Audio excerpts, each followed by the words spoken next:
This is The Brief. I'm Marianne Ahern.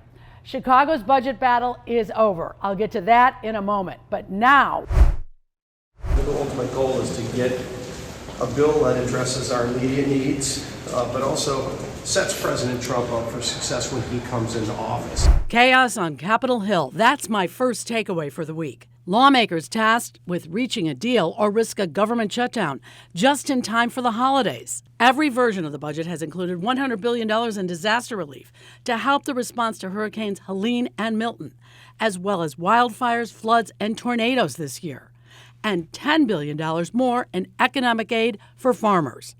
There appears to be agreement on that line item. But the sticking points, the pet projects, suspending the debt limit, and pay raises for lawmakers.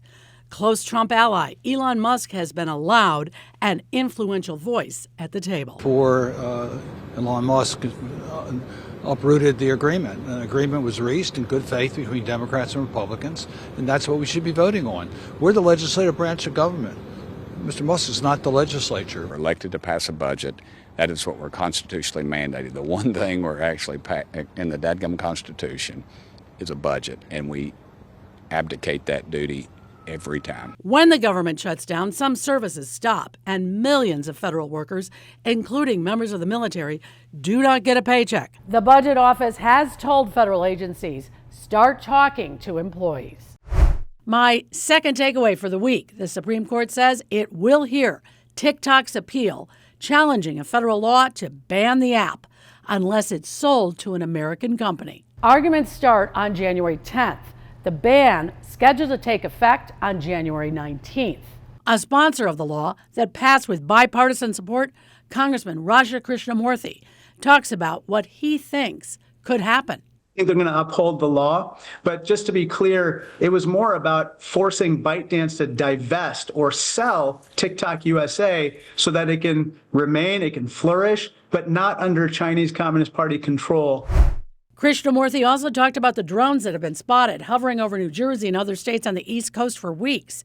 The calls for government transparency about those drones, it's getting louder. Both Krishnamurthy and President Biden say there's, quote, nothing nefarious. There's a lot of drones authorized up there. I think one started and they all got it. Everybody wanted to get in the deal. But we're following it closely. So far, no sense of the danger. The Department of Homeland Security says more than 1 million drones are registered with the FAA. President-elect Trump says the government should share more information about the drones.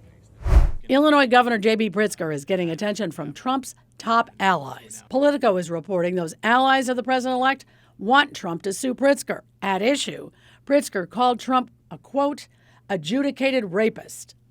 A jury found Trump liable for sexual abuse, not rape. The president-elect recently settled a defamation lawsuit for $15 million against ABC News and George Stephanopoulos after the anchor said Trump was liable for rape. I reached out to Governor Pritzker. He chose not to comment. New year and new laws for Illinois, nearly 300 of them. They affect your child's school, your health, and of course, your money. Starting January 1st, any company with at least 15 employees will now be required to include the pay scale and benefits on job listings. Other new laws will help car owners. One of them fights catalytic converter theft, and another allows you to replace your license plate for free if your car gets stolen. Several new laws expand health insurance, requiring insurance companies to cover medically necessary hearing aids and capping a twin pack of epinephrine at $60. Turning now to education. Schools are now allowed to provide 20 minutes of weekly relaxation activities like yoga, meditation. Physical punishment will also be prohibited in Illinois schools, except in cases of trying to restrain someone from harming themselves or others. As for gym membership, have you ever tried to cancel your membership? Now there's a new state law that will make it easier. That goes for when you sign up for a free trial.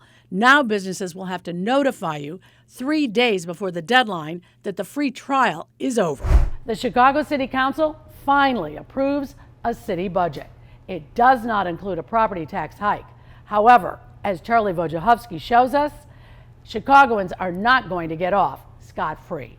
There are 27 yeas, 23 nays. This motion passes. It has been a long and often tumultuous process, but Chicago's 2025 budget is set. The good news, there is no appreciable property tax increase. The bad news, almost everything else will cost more. It's going to cost you more to drive a car if you own one. It's going to cost you more to use Uber in the downtown area if you don't own a car. The $17 billion plan includes no layoffs, no furloughs, and no cuts to city services. But it does include a boost to the bag tax from 7 cents to 10 cents a bag, bringing in an additional $5 million next year. Streaming will also cost you more. There will be a new 10.25% tax on video, audio streaming, and online games, up from 9% the year before. That is expected to bring almost $13 million a year. There are also the fines. They are going up on things like speed cameras. Expect to see more of those cameras, too, with a goal of raising an additional $11.4 million in revenue for the city. In reality, when you look at the fines, the fees, and the cost of everyday stuff, it's going to go up for everybody. But today, for the mayor, the budget was less about the costs and more about the investments. Here's a good thing about this budget. We made critical investments that the people of Chicago have been calling for. And many alders say the budget did little to solve the structural problems with the city's finances.